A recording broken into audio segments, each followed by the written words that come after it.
All right, gamers, this is the deck that we ran at League. We're going to talk about it, but we only played that deck because they wouldn't let us play our real deck at League because they said, oh, you can't play that. There can only be 4 of a copy of a card, and they wouldn't let us play our real deck. But that's all right because we played the HeiHei. Didn't go as you expect. It went exactly as you expected. We went 0-3. We lost every game we played.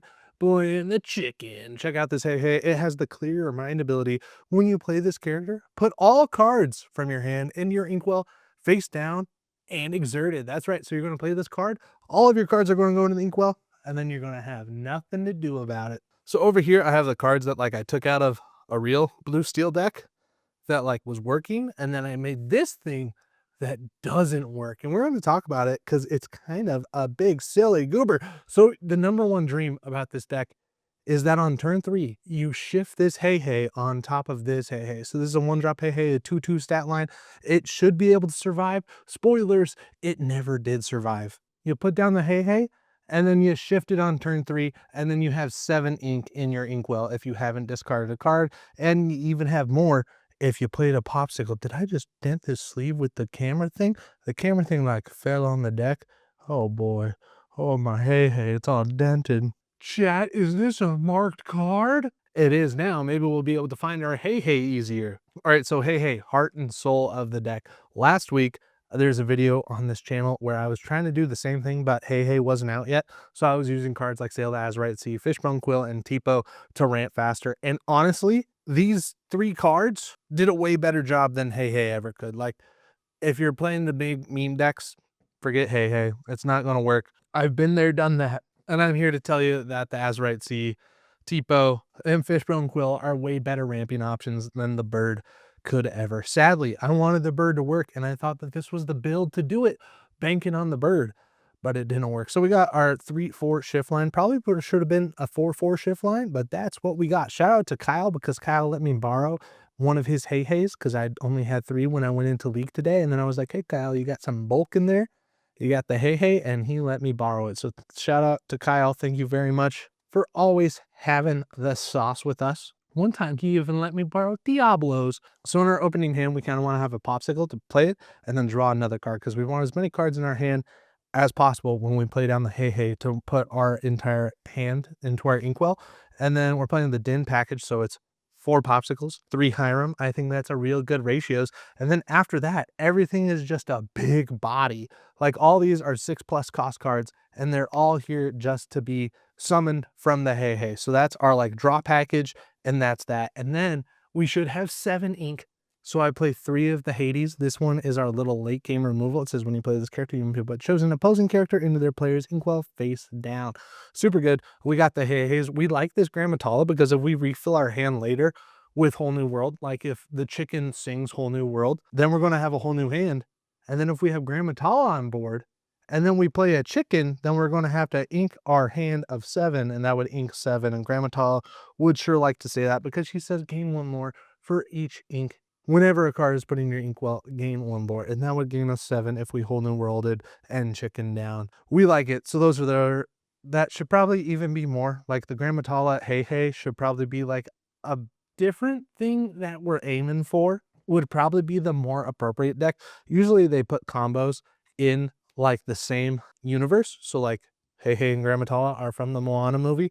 So it makes sense that they go together. So we're kind of loving it. Maybe we try a different build with 4 Grammatala and see how that goes. I thought that this would be the best build, just banking on the HeiHei to do its thing. But maybe HeiHei is here just to be like Grammatala's wheel. Just food for thought. We got some more big bodies. We got 4 of the King Louis because 7/7 is hilarious. I love to see the 7/7.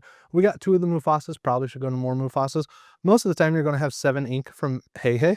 But if you ink 1 more time, you can play Mufasa. He can get you back 2 cards from your inkwell. You can ink 1 of those cards that turn. And then your next turn, if this thing quests, you're going to be able to play 2 giant bodies in that turn. So we like Mufasa for that. This one's a 6 cost Mufasa, the 4/6 stat line, so it can survive quite a bit of things. Chief Tui, 3/6 stat line. The Robin Hood, super good after you've played the HeiHei, because your opponent is going to have more cards than you. Oh my goodness, Robin Hood's going swimming. Gaston didn't really hit. Cogsworth was just here for moral support. Wanted to find some more high cost bodies, and I didn't look through all of my bulk for it. The Simba was a new addition that I didn't have last week, and I'm happy about it. It's got like a bad Tinkerbell ability. It says when you play this character, you can do 2 damage to chosen character, or you can draw a whole bunch of cards and discard a whole bunch of cards, but we're not using it for that ability.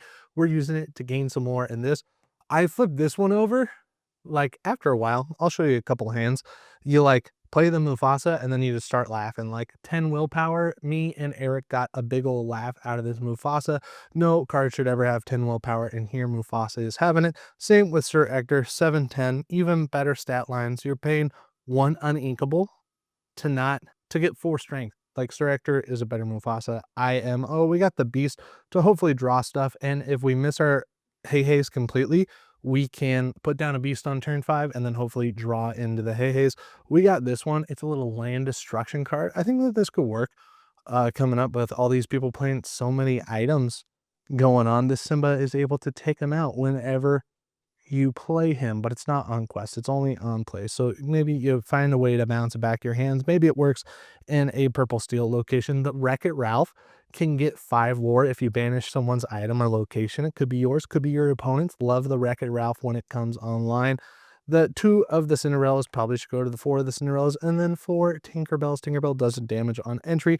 We love to see it. That was the deck that we played. Overall, not the best. Overall, would have rather played 60 flounders. Would have had a better time doing that, in my opinion. Playing the best fish in all of Lorcana. But no, they had to keep him to a 4 of because he's too powerful. So I'm going to show you how I'd mulligan.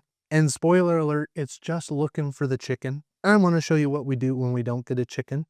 So we offer our opponent a little cutsy, and they cut it right there. That's what they always do. And then we draw 7 cards. Boom. First 3. We got a popsicle. Love to see it. Second 4. First 3, second 4. Is that how it works? So we're looking for HeiHei. So at this point, I'd probably keep the popsicle. All these other things are big bodies, so it's not going to matter. So I'm going to say, hey, fella, I'm going to mulligan 6. I'm going to put 6 at the bottom of my deck. Boom. We get the chicken right there. Then the next 3. Boom. Don't get the shift target, but we're going to go ahead and shuffle these up anyway. We kind of need to go first, so that's what we're going to be doing. So after a little bit of a shuffle, we're going to arrange our hand and then psych out our opponent by saying, oh, we're going to ink the Simba and play the popsicle. When we play the popsicle, we get to draw a card. Never punish, get the HeiHei in the next hand. You're going to see the wombo combo come to life. Here we go. Our next turn, we draw the card. We get a Mufasa. We're going to say, oh, I want to ink the Mufasa. I'm going to pay 1 for HeiHei. At this point, they're going to say, what's boy doing? What's bro on? After that, you pass the turn, and then they're going to fire the cannons at your HeiHei, but you're going to say, hey, could you not do that? I'm trying to play the game. So now is the turn. This is your turn 3 where everything comes alive. You can ink any one of these cards because it's not going to matter. So we're going to ink Cinderella. And then here's where we laugh maniacally. We're going to shift 3 HeiHei. We say, I'm going to shift my HeiHei. And then when I shift HeiHei, my hand goes into my inkwell, face down and exerted. So you paid 3 for the shift. You put your hand into your inkwell. Your opponent doesn't get to see it. And now, you guessed it, we're at 7 ink. So now what do we do? Hopefully, we quest our HeiHei. Maybe we don't quest him, so maybe next turn he's alive to sing Whole New World. And then after this, with our 7 ink, we're in top deck city. Boom, first top deck, King Louis, cost 7, 7/7 body, absolutely huge. Quest for 3. Boom, next quest, 7, 310 stat line, absolutely huge. At this point, you're laughing because there's a character with 10 strength on the board. Next card, Hades, they're removed. Next card, Simba, you do 2 damage to them, you're questing for a whole bunch. Next card, Grandma Tala, ooh, Tinkerbell, don't mind if I do, it's only big bodies. After that, Popsicle, you pay 1, you draw a card. Simba, do I have enough for Simba at this point? I don't, but I'll play it down, and then my Grandma Tala will gain us a lore. And that's the whole goal of this. But if you missed the shift HeiHei, it's kind of down the tubes, if you know what I'm saying. So I'm never going to play this deck again. If you play this deck, let me know how it goes in the comments section. of this video. But don't at me when you go 0-3 at League with the HeiHei memes.